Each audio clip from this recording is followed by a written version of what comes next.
All right, we're back here on Open Line on News Channel 5 Plus. Steve Layman with you tonight, and we are joined by a couple of great pastors in this community, Dr. Jacques Boyd of Mount Bethel Church in North Nashville, and Kevin Queen of Crosspoint, the pastor there as well.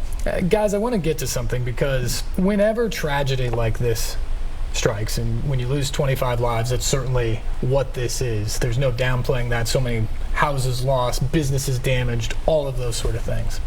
There are a lot of people out there that I think struggle with how it can happen. One, just the sheer size of a tornado, as big as it was and as powerful as it was, to come through a community like this. But two, just in the world, how does this happen? And so when someone comes to you, and Dr. Boyd, I'll start with you. When somebody comes to you and says, how does this happen? Or how does a loving God that you say is a loving God, how does he allow this to happen? What's your response to people when they ask that? This isn't the first time that this has happened.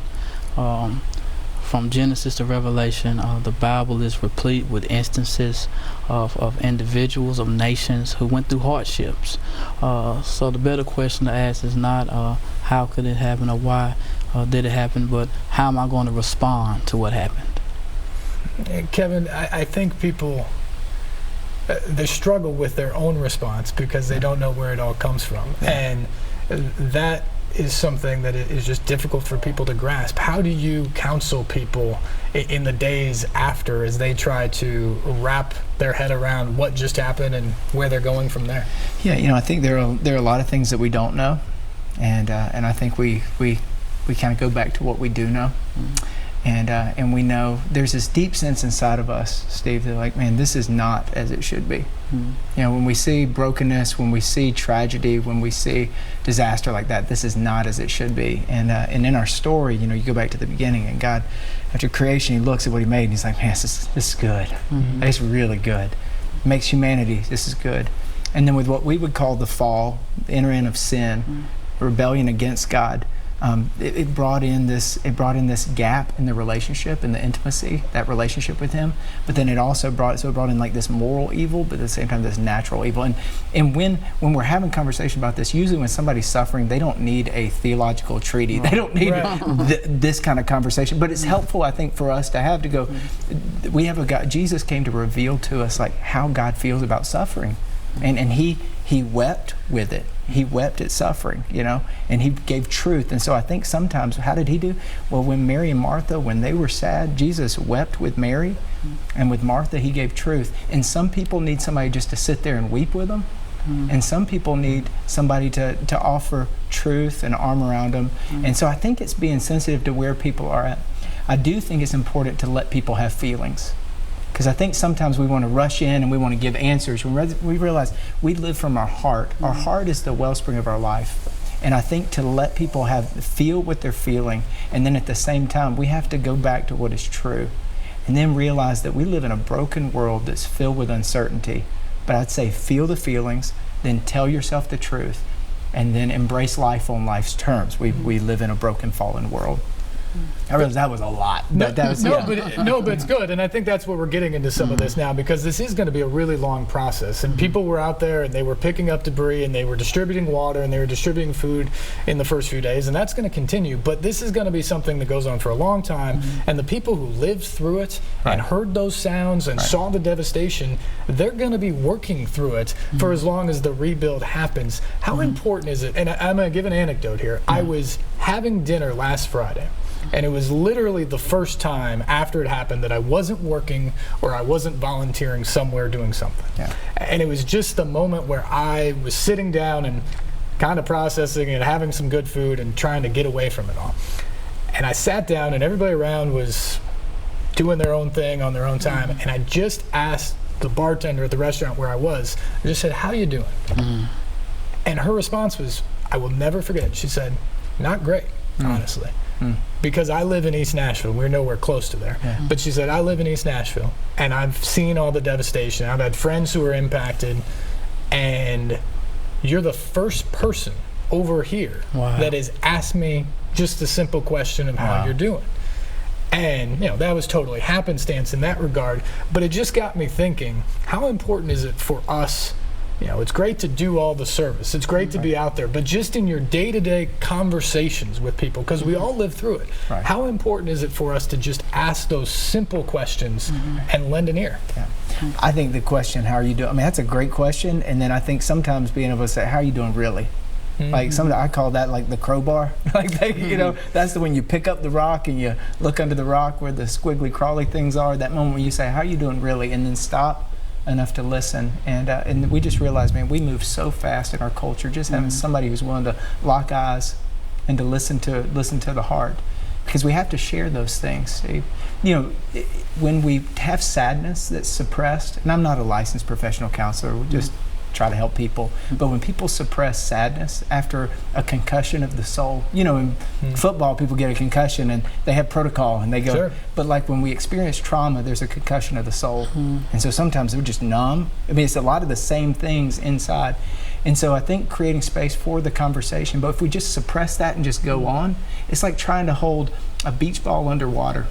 It will wear you out to hold down that sadness. So we have to have spaces where we can let that sadness, no matter how strong we are, we have to have places where we can let that sadness come up and have the conversation. So you said it's important to ask the question, or I guess I said, ask how you are. You said, how are you really, to follow it up. For people out there who say, okay, that sounds good, but maybe they don't feel I'm equipped to then ask the follow-up or to answer the follow-up to that. What do you tell those people? How do you love on people beyond how are you really? Yeah, so I think creating space for the conversation, and then knowing a friend, if they're in a real place of trauma, there are licensed professional counselors. There are counselors who are trained and who are able to help guide them toward that place of healing. So I think if you get over your head, or if people are thinking about hurting themselves, or if you have some of those things, I think we want to link them up with a professional.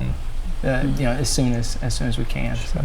Dr. Boyd, I'm going to turn to you on this because you said it in the first segment. I thought it was a great analogy that the church, and your church in particular, wasn't needed when Nashville was the it city. It's now needed more than ever.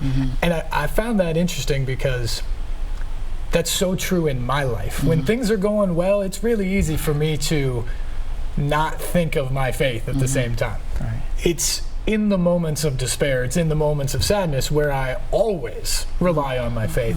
Do you see that in this time, not just with people in your church, but in the community, maybe people who are unchurched or don't necessarily have a strong belief, but turn around when something like this happens? Oh, yes, most definitely. I view it as spiritual accountability. A lot of times, we don't seek God's face nor His favor when things are going well. It's easy to say God is good when you have money in your pocket. It's easy to say God is good when your family's doing well, when your health is intact. But allow your health to fail you. Allow all your financial resources to be gone. Allow those comforts that you took for granted to be gone, and your faith will really tell you where you are. A lot of times people just take things for granted. But in moments like these, you will see what individuals are really made of, how much they truly love God, how much they truly believe in God. Because if you don't have that solid foundation to lean on, it's going to show, especially in times like these. This is a time of great uncertainty. Obviously, the storms here in Tennessee, but around the globe, we're dealing with this coronavirus outbreak. The people are out there who are just thinking that this is overwhelming and I don't know what's next. How do you counsel them? What's your message, or the message that you think God would share in this time? Be still. Know that I am God.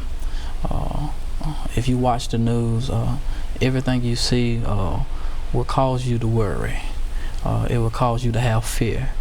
But God has not given us the spirit of fear. While we have to be vigilant, corona is to be taken seriously. Traumatic syndrome, post-traumatic syndrome, after things of this nature ought to be taken seriously. But you also have to take care of your spirit being. You got to take care of your soul. As Dr. Kevin has said, there are professional counselors to help you with that mental. And it's important, mental awareness at an all-time high. But God also has left spiritual-minded persons, such as Kevin and myself, to help guide you through that. There are many pastors in Nashville. Nashville is not short on pastors nor preachers who are equipped. Right. Some people probably get up here and think I preach sometimes, just different stuff.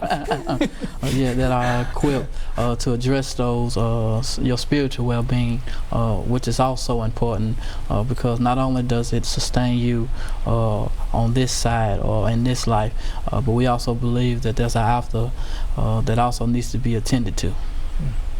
Interesting stuff. There's a lot of uncertainty. There's a lot of need, certainly in a time like this. But there also may be an opening. It seems like it seems like there's something at work that may be bigger than what people see on the surface. I want to get these guys' opinions on that. We'll get into that and the possibility of a revival in Nashville and maybe beyond after this. This is Open Line on News Channel 5+.